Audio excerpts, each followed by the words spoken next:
Good afternoon. How many people are familiar with Whole Foods Market? Okay, so pretty high percentage. How about, have you ever been in one of the stores? Also a very high percentage. Okay, well then I'm still going to talk a little bit about the company, but you're very familiar with it, so I won't go into too much detail. The company was founded in 1981, and we have about 300 stores. It was founded in a response to the conventional food production methods in the United States. So conventional supermarkets generally have very packaged food, very unhealthy food. And the belief was that there would be a better way, a better alternative to that kind of food production, that kind of food culture. And while the company has grown, and we have a little over 300 stores now, and that's in the United States, that's in Canada, and that's in the United Kingdom. The company's grown, but it's still very much an alternative.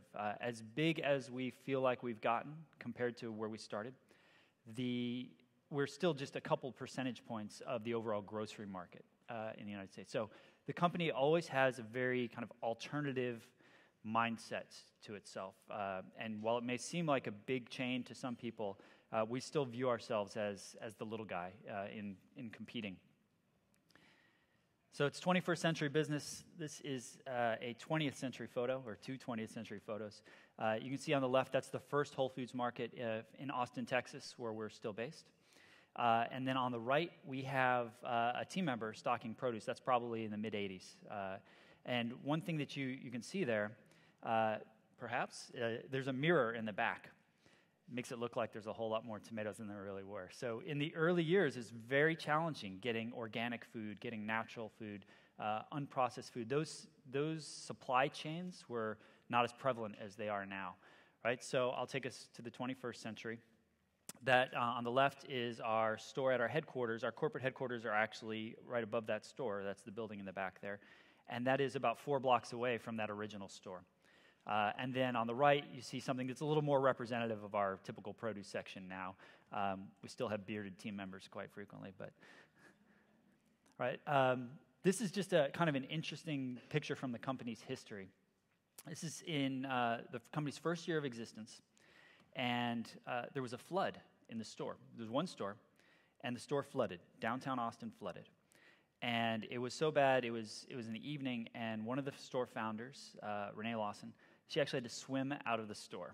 So everything was wiped out. All the food was gone. No insurance, by the way. So there was a discussion, I think, I was not there, but around, do we keep this business going? And something happened very quickly, which was the team members, many of whom you see here, some of whom still work at the company. There's a little boy in the front row. It's a little hard to see. He's probably about 8 years old. That's Nathan Perry. He works at the company now. He's there with his mom. His mom no longer works at Whole Foods, but he does. And there was a discussion of whether we're going to stay in business here. And team members and, most importantly, customers from the community immediately started cleaning up. They started getting all the stuff away. They started rebuilding in the store. And they kind of co-created the store. And there was no notion then of whether the store was going to open again. It was absolutely going to open because it immediately had meant so much to the community. And I think kind of surprised the existing team members that it was there. So that notion of customers being part of your business, I think, is an important lesson that the company learned very early, and it continues on. So this statistic here, probably seen something similar, or this very one. This is worldwide. But more than half people don't trust business, which is depressing, but probably not all that surprising, right? We have companies that are made up of these same people, right? So people presumably trust themselves. They presumably trust those close to each other. And yet they don't trust the businesses that are composed of those same people, right? So I've got a couple of reasons or a couple of points that I want to make associated with that. The first is that companies all have core values. They all have traditional statements, and I'll show you a few examples here about what they stand for, right? That's fairly typical. And they all say these things, but and we're here at this conference talking about these big global themes, right, of how to rebuild business. But the point I want to make is that to really live out your core values, to live out your purpose, to live out your why, to live out your mission, it's not these grand statements. It's the little things that you do all the time, right? It's the things that the thousands of decisions that we as employees make all the time. That is really what defines your company, right? So I know every good presentation needs someone reading the slides, so I'm going to read these right here, right? Trust and personal responsibility in all relationships. These are just random things that I selected in company's core values. We are honest and straightforward with each other. We work with customers and prospects openly, honestly, and sincerely. These all kind of sound the same, right? The first one is from IBM, which is extremely well-respected company, leader in the technology space, been around 100 years. Second one is Procter & Gamble, which is also a very well-respected consumer company, right? And the third one is Enron, right? They all look the same. They are not all the same, right? And it's not these grand statements, it's not these big themes that define whether you're living your purpose. It's the everyday actions you take. So that's the first point I'm going to make. And I'm going to talk about the kind of everyday actions. And I'm going to give very detailed, just specific things about Whole Foods Market. And we'll leave time for questions. And if I go into too much detail, stop me. All right. And then the second thing is back to that co-creation notion. If you don't trust, people don't trust businesses. Why don't people trust business? Because they don't feel like they're a part of the business, right? So make your customers a part of the business. Make your team members, your employees, a part of the business. Help them create the business.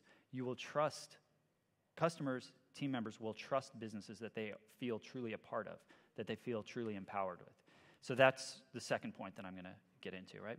So first I'm going to talk about kind of the very detailed type things. I'm going to just kind of dive deep into some of these things. These are our gift cards. And that's one of the things that our team is responsible for, is selling gift cards. And that's very important to any U.S. retailer. And we've done a couple of things in the gift cards that I think try and speak to that mission, that deeper purpose that the company is supposed to stand for. And one is that we've gone towards non-plastic cards. So we don't have them in full production yet, but it's very typical that you have a magnetic stripe on a plastic card, and that's what a gift card is in the U.S. Customers can't recycle that because of the gift card, even if the plastic is recyclable, which we use. Customers can't recycle that in their home recycling. So we've gone and we've experimented with paper gift cards and with wood gift cards, and of course what this has here, digital gift cards, so you don't need the paper at all, you just do it on the phone. And so that's just one very small part. The second part is that we actually take the gift cards back in our stores from our customers, but when we found out that so many customers have, you get 3 or 4 of these things and they each have $1 or $2 on it, they started returning them to the stores when they're done, when they use it up. We also started taking other stores' gift cards, just cards completely unrelated to our own cards, to recycle them for our customers because they had no place to recycle them. And so this was a good way to get that plastic out of the landfills.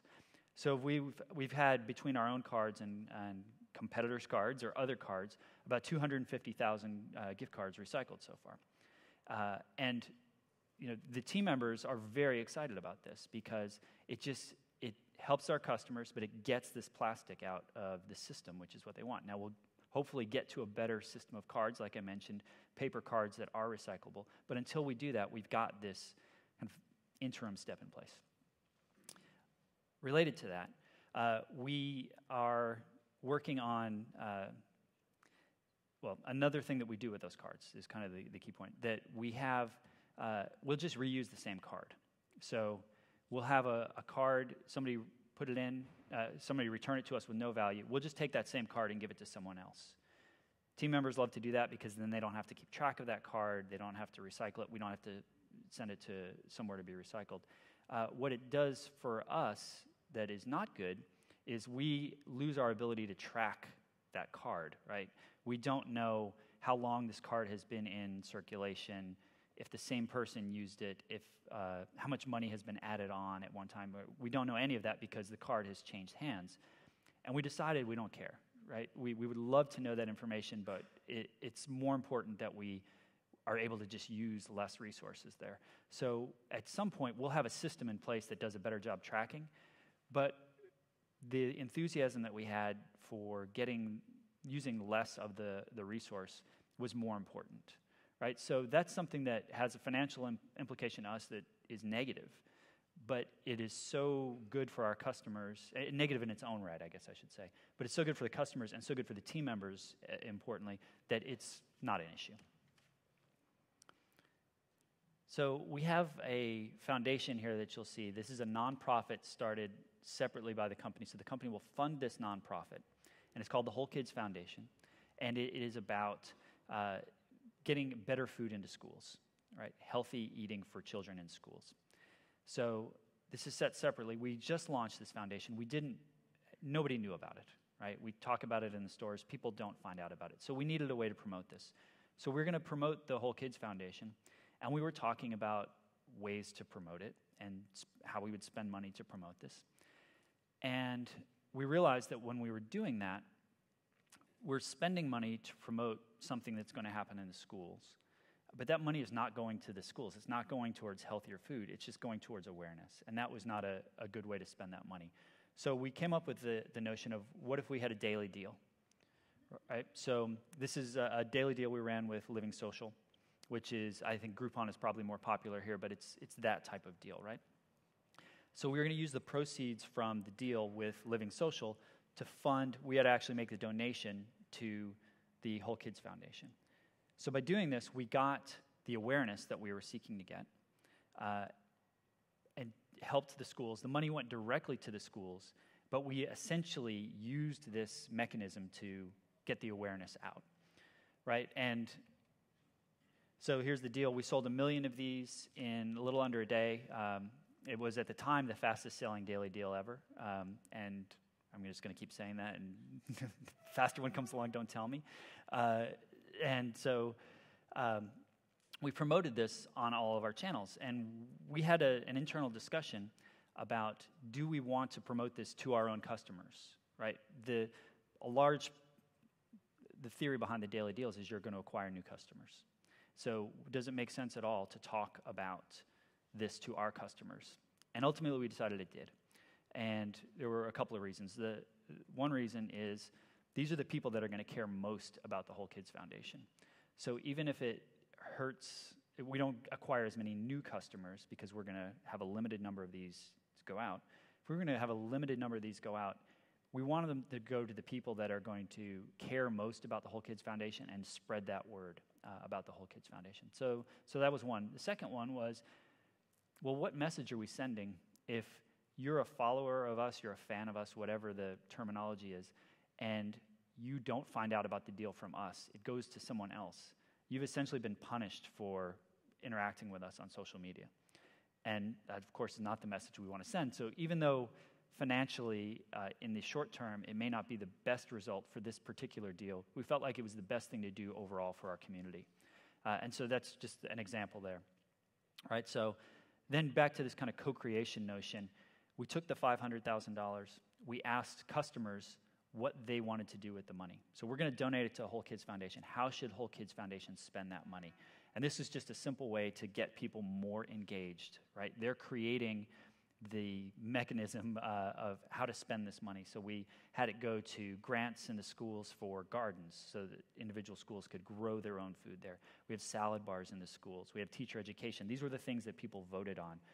We didn't quite know how to spend the money. The Whole Kids Foundation didn't know how to spend the money, so we asked the customers, and we let the customers dictate where that would go. And by doing that, the customers, of course, become more involved. The process is more transparent. They know where that money's going to, and they have a better result as a result of this. Right, so this notion, again, of kind of co-creating with your customers. Our customers, and this is just the shot on the right is, I just thought a pretty shot of to show how expansive the stores are. Our customers, when we choose to put a new store in place, the first thing we look at is education level. So we don't look at income. We don't necessarily look at population density, though we certainly would like there to be a lot of people there. The most important thing is education, because we found that the more people, that the higher educated people are, the more likely they are to believe in the value of healthy food and in minimally processed food. And so that's what we look for. So as a result, our digital communications tend to take on a little bit more of an academic flavor, where we're talking about microcredit, microfinance. We have another foundation, the Whole Planet Foundation, that loans money to entrepreneurs in the developing world. Almost all women, set up in coordination with Grameen Bank. And so these are loans of 500 kroner, 600 kroner. They're very small in size, but make a big difference in the lives of these women entrepreneurs, right? So we talk about that here. We talk about sustainable sourcing of seafood, or sustainable fair trade growth of products, the kind of history behind the products. We go into a lot more detail on our website than I think a lot of others do, and that in part is because we think we have a good story to tell, and we want to have that transparent and open to everybody so that they're thinking about that. And if they're not shopping with us, but they see this, they're going to be asking those questions of others. And why doesn't everybody do it this way? This is not as ugly as it seems, I hope. This is a graph of our Twitter activity. So the left side is just our Twitter stream. On the right, you'll see kind of what is composed, what types of communications we have in that stream. And you just see that the point of this is the vast majority of these are individual responses to individual customers. So customers ask us a question, we reply. And in a lot of cases, they're asking about a particular product. Do you carry this? Why don't you carry this? Maybe they have a criticism of something that we've done. How can we respond to that, right? That is the vast majority of our responses. Then we'll also be talking about things that are for sale in the company, or they're just other kind of content about recipes or things like that. So again, it's kind of that direct communication, even though it's a mass broadcasting medium. And this is Facebook here. So on the horizontal axis, the x-axis, you'll see the engagement that we have on our posts. And I should point out here that we've got a bunch of different companies represented here, right? So the size of the circle is how many followers or how many likes a company has on Facebook. And then on the right hand, it's the percentage of people that are engaging with those posts. And on the y-axis, the vertical axis, it's how many people are commenting on something, right? So ultimately, we want to be up and to the right here, and that's us in that little dot there. But you can see we're a lot smaller than a lot of other people. And we would rather have that bubble, that circle, be smaller and have that high engagement and have people interacting with us than to have us to be much, much bigger but down further, right? So we're trying to keep that level of engagement high. So that's kind of the customer co-creation. I think the more interesting piece for us is the employee creation and the team member creation. So we have, as I mentioned, a little over 300 stores. We are, they're in vastly different areas, parts of the country. And just to give you an example, the stores, there are 2 stores in Austin now. Actually, we just opened a third one. The main store, I guess I shouldn't say the main store, the headquarters store, is located downtown. And it's a more urban environment. We have a lot of people coming in for lunch, people kind of making quick trips, a lot of single shoppers. The other store is a little bit more suburban, and we've got people, buying bigger baskets. And so the customer base, even, stores that are 10 miles apart, is very different in those stores. And while the company started out with one store, realized pretty quickly that the individual stores need to be designed to serve those local communities, and they need to have products that represent that. And basically, the point is they're very autonomous business units. They operate on their own very independently.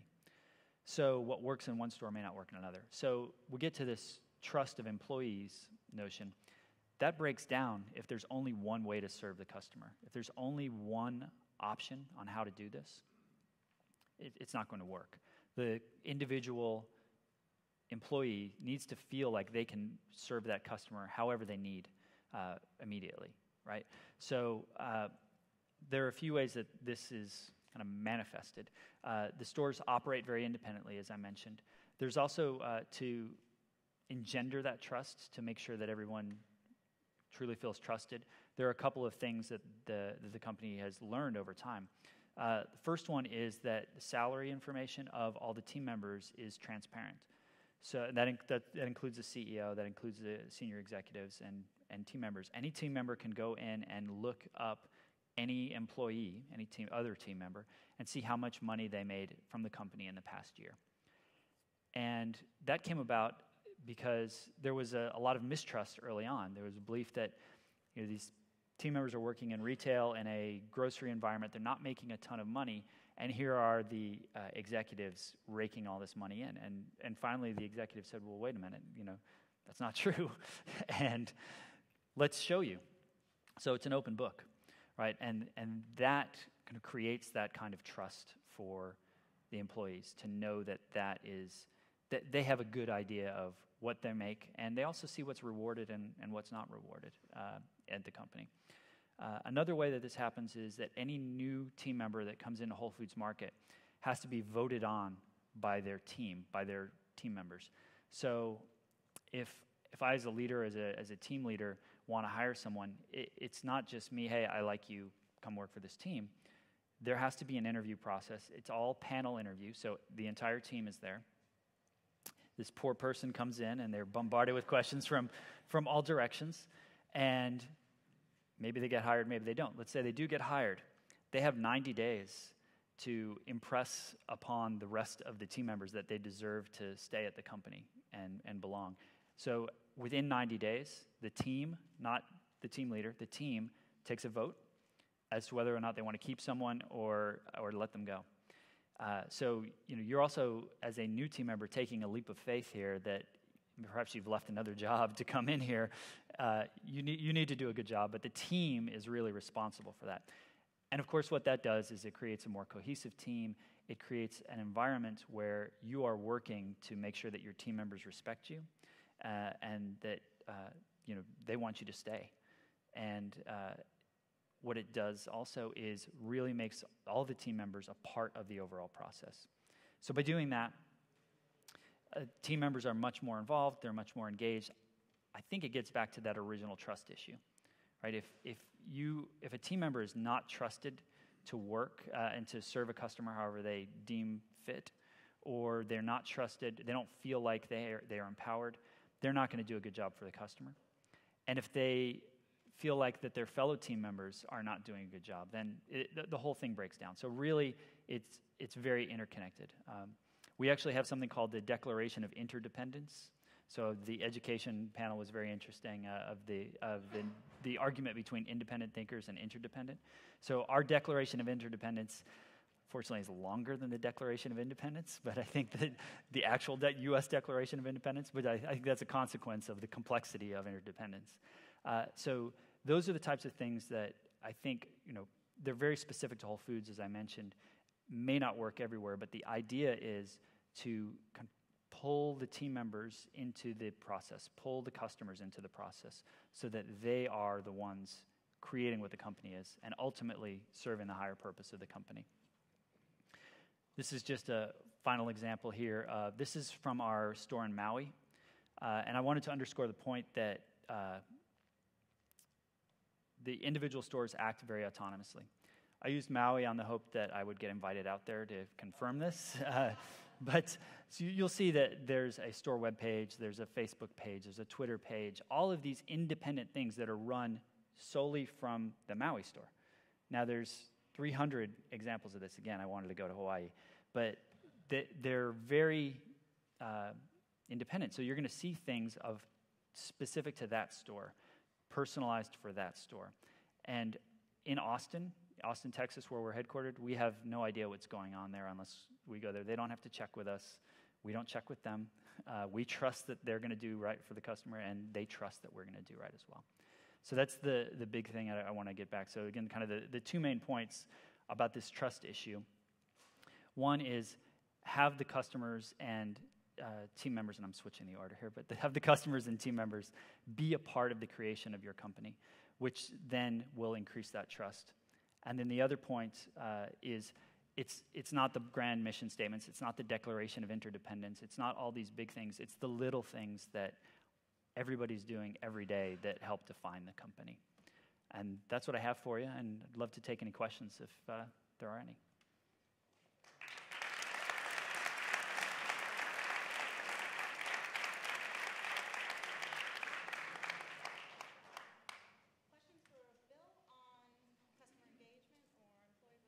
Or social media or something like that?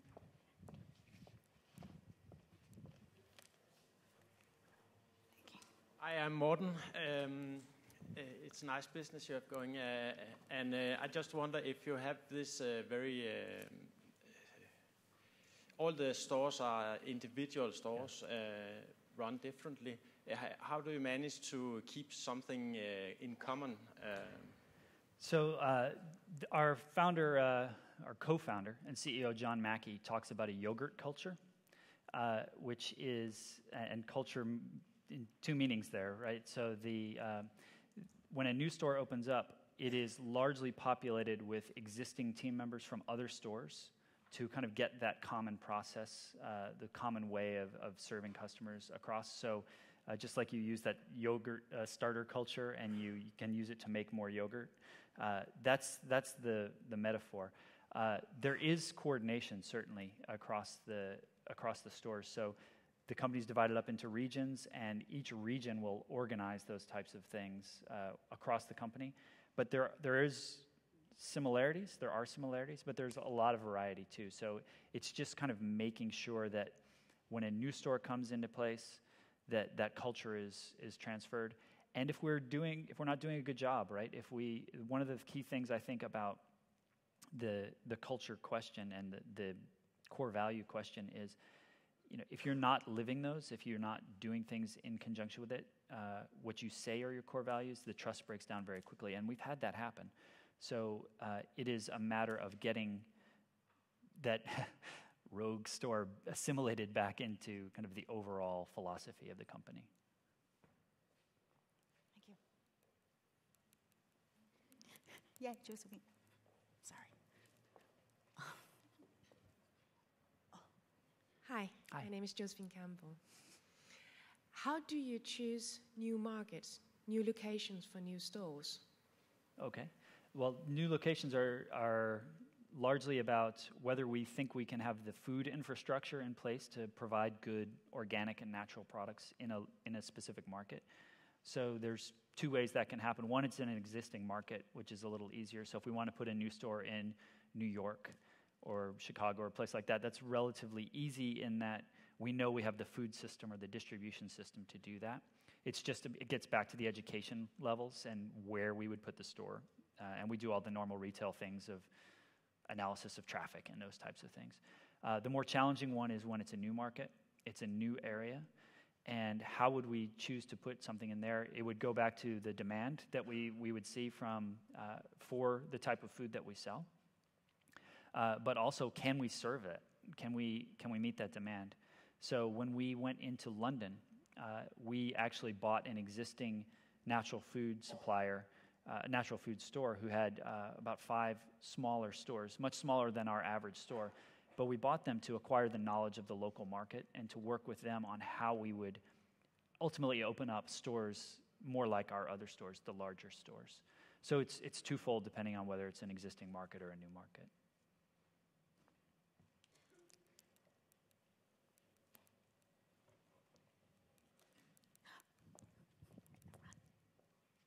Hi. In our breakout session, we were talking about trust, how you can build trust in students and trust teachers. And I was just getting inspired by you talking about trust, wondering if some of the strategies that you were using could be used in the educational system as well, whether you've had any thoughts of that. Yeah, I don't know. I would leave that to experts in the education system, but I do think that there are overall philosophies of you're more likely to trust something that you've been involved in creating.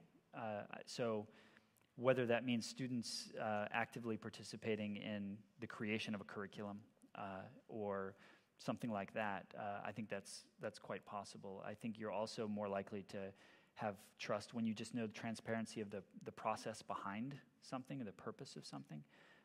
And so maybe those are ways to go about it, but I would certainly defer to the experts on that. Hello, my name is Philip, and I come from Habitats. I have a question regarding marketing. In Denmark, it's very popular for grocery stores to use these printed ads that they spread all across the households, 55 kilos per household a year. So there's a lot of paper waste. The first question is, do you use the same form of marketing? And do you have any initiatives regarding what offers you put out there that may encourage people to buy more than they need, so there would occur some kind of food waste? Mm-hmm. So, first part of your question, we traditionally don't do that type of marketing. That's common in the U.S. too. Freestanding inserts, or they go into a newspaper with like everything that's on sale for the next week. We don't really do that. I will say, because every region store acts independently, there are certainly stores that have experimented with that. But the overall philosophy of the company, and this really comes from John Mackey, the founder, co-founder, and CEO. He's always very quick to point out that he did not found the company alone, and so I think that speaks to the kind of inclusiveness that he's tries to instill. But he hates marketing. So, so speaking as the marketing guy in the company, it's been awesome. But I should say he hates traditional marketing, and it's word-of-mouth marketing that has always driven the company. And what's happened with us over the last few years with social media is it's a more effective word-of-mouth mechanism. So that's just been great, because it's kind of naturally how we've always done things on the marketing side. So we don't do a lot of printed materials, but we rely on word-of-mouth.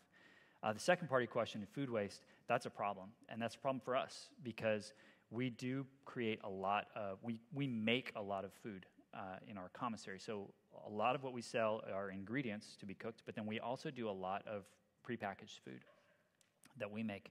And food waste is a big concern with us. No different than Interface yesterday, where it's twofold. One is you're wasting resources financially. And there's a better way to do that, where it's going to cost you less money if you figure that out. But secondly, it's just bad because you're wasting. And that's a problem for us. I don't think we've solved it, but it's a concern. So we try and come up with ways to use less and do better forecasting of what we're actually going to need. I was also thinking about, often you would have these discounts, so you get 3 for the price of 1, which may encourage some customers to buy more than they need, but may actually increase your revenue. Sure. So there you could have an incentive to sell more, even though maybe it would cause some waste. Do you have any policies against that? We don't have policies against that. We generally don't do a lot of discounting, a lot of promotional sales, because we try and sell on the quality of the product rather than the low price. That said, I showed you a discount, right? So we do try some of those things, and we experiment a lot. We don't have a policy against that, though. Yeah, because you don't need it. One last question, Bill. I promised to teach you, because you're the rising star of 21st century business in ecologics, but you were a startup like 15, 20 years ago. Now you're big, and you made the transformation a little bit like Starbucks that we had in the country 2 years ago. Sure. Being the lovely startup to now being the blockbuster on every street corner. Okay, only 300 stores, and you consider yourself small, but you're number one in ecology. Right. How has the grassroots reacted to this? And I know that Starbucks ran into a lot of criticism about unions and not being too fond of unions. Right. So how do you tackle this kind of grassroots critique? Well, we take it seriously, because the grassroots customer is probably our first customer, right? It's the people that are most interested and most passionate about food. So we view ourselves as an alternative to the conventional supermarkets, but we don't go as far as many others, and that's okay, right? We know that those people many times are the ones that are going to bring us, they're going to lead us as well. So when it comes to issues like sustainable fishing or biodynamic biodynamic produce, we're probably behind them, right? And we listen to them, we take the criticism. Sometimes we agree with it, sometimes we don't. But we have to listen to that because that's an important part of the marketplace. Even if they're not shopping with us, they tend to know where food is going, and we need to be aware of that. That was it. All right. Well, thank you very much. Thank you. Bill, thanks for the questions. Going to move on.